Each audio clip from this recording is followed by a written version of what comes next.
Started about in 2004. Everybody thought I was crazy. Not many people understand what dog bakery is. What we do is we use human-grade ingredients and make great dog treats. It's all natural, it's all healthy, and you can pretty much eat anything that I make. It's not, it's a little drier than what you're used to, but you can eat anything that I make. It's all human-grade ingredients. When we first started out at craft shows, swimming shows, street fairs, everywhere. Anywhere there was people, I would have a crew of girls there. I started it in my shed out back. Moved equipment into there and thought I'd start making dog treats.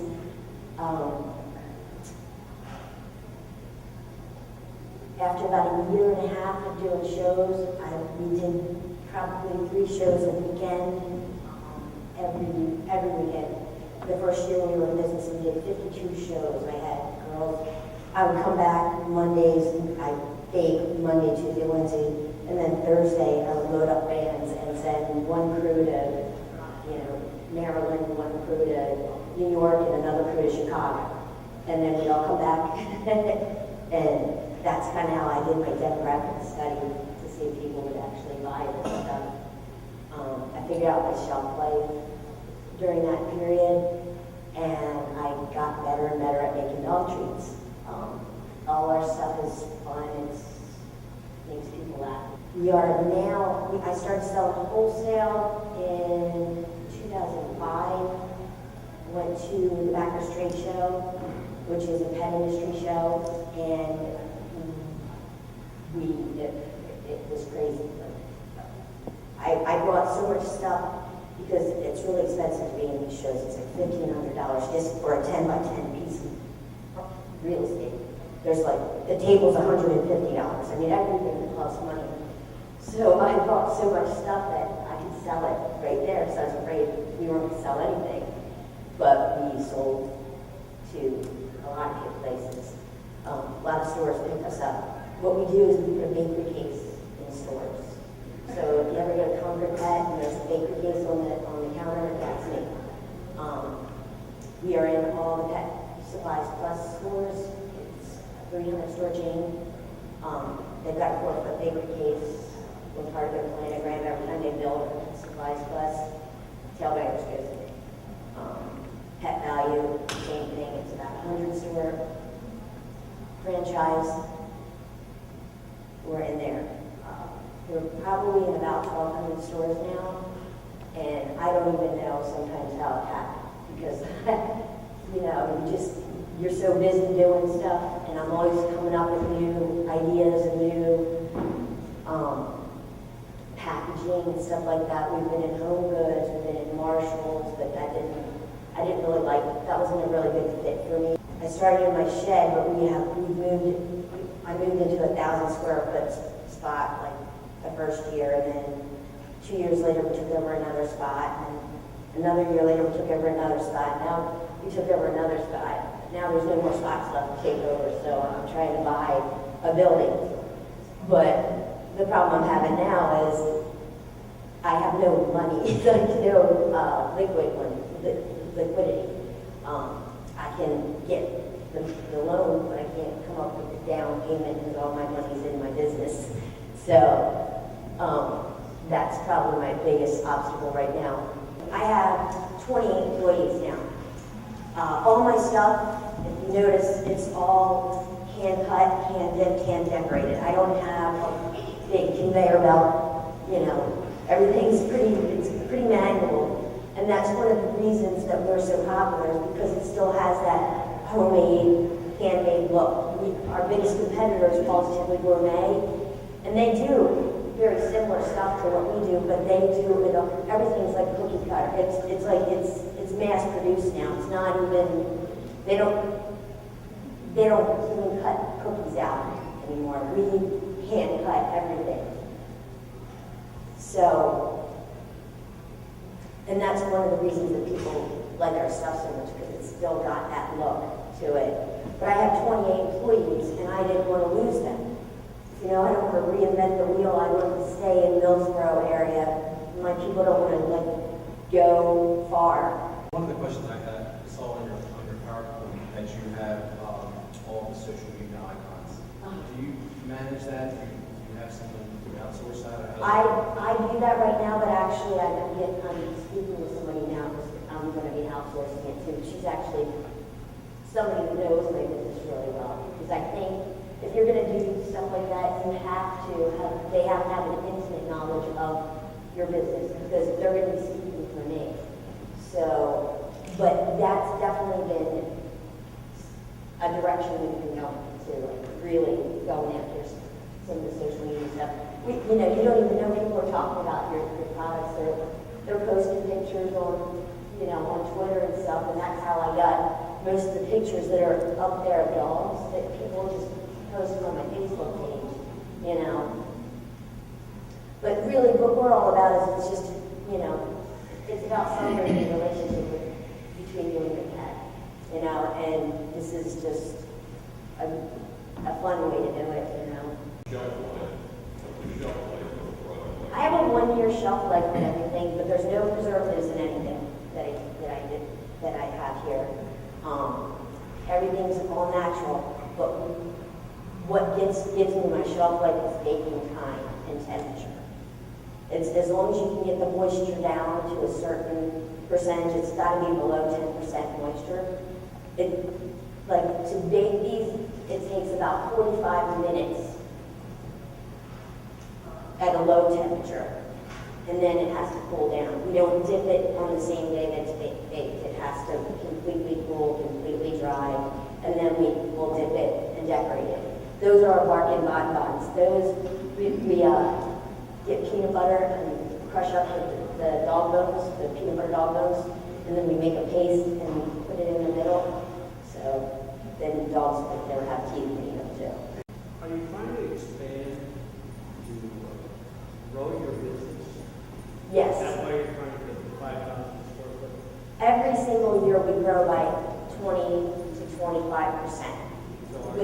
Throughout all this bad economy and everything, but without even, I've never advertised, I've never done anything. It's just word of mouth. So it's inevitable.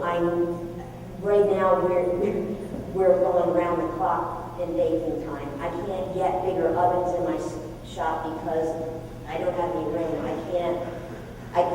I have enough in my shop made at all times in par to, on the baking side, if we get a bunch of orders in and I wipe out the shipping side, I can pull everything from the baking side and restock. But I don't have any more room to hold stock. I can only stock so much because there's no more room. So are you looking for capital investments to create a bigger production capability? Yes. And, you know, we do all our own distribution as well.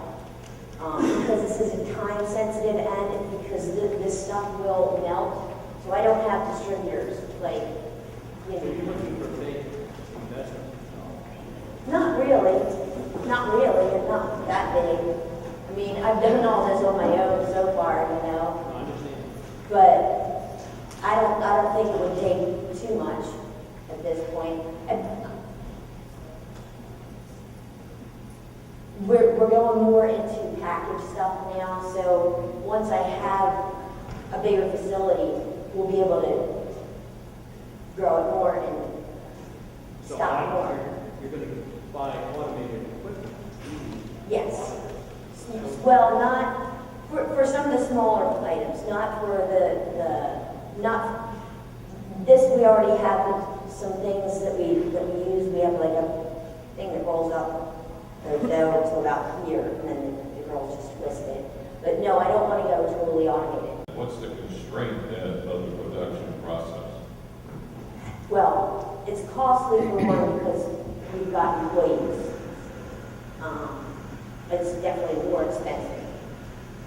Every piece of equipment that I need, that would do some of the things that I do, like these are, like the birthday boat that we dip those by hand. There's machines that we can coat it with, but they're like, as long as this room. I have no room in my shop to put one of them. And we use so many different colors that I need 7 of them. You know what I mean?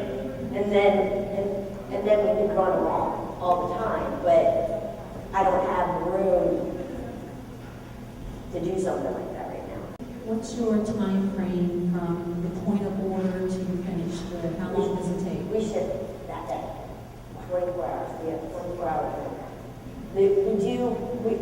Because we ship all over the country, my saturation in the country is really the Midwest, Mid-Atlantic, Northeast, Southeast. Out west, not so much. Down in Texas a little bit, but really we don't have too much out there. I haven't gone after that market because of the amount of time it takes to ship from here to there. So when an order comes in, like if it's a Monday and it's a California order, it's got to go on Monday, but you know, in the summertime we don't ship certain days because like I wouldn't ship that order because it's going to get stuck in the truck. So there's like a juggling thing. I've always thought that my next step to go onto the West Coast would be to actually create another bakery at a midpoint. And that way you'd be able to go both directions from the middle.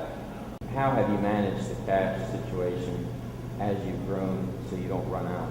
Well, I took an equity line out of my house, and this time of year is my busiest time of year. Coming into getting ready, gearing up for Christmas.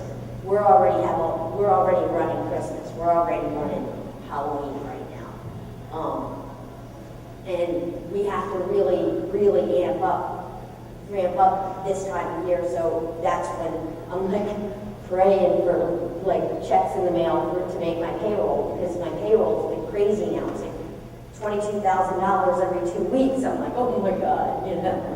But so yeah, I've taken out an equity line on my house to put money in there, and I still do craft shows.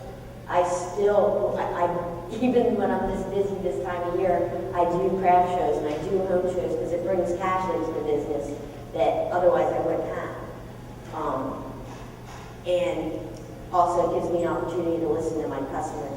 People, like you said, your customers will tell you what they want. You know, they'll give you ideas that you wouldn't even have thought of. You know, we have hamburgers and hot dogs. Who knew dogs would be like crazy about hamburgers and hot dogs? You know, who knew that they were such sports fans? You know, this time of year I'm doing so many helmets and so many Eagles bones and so many, you know, Ravens bones, you know. What keeps you up at night now? This is like, you can't do this if you're not passionate about it, because there's no money in the beginning. There's so no money. And then finally you start making ends meet.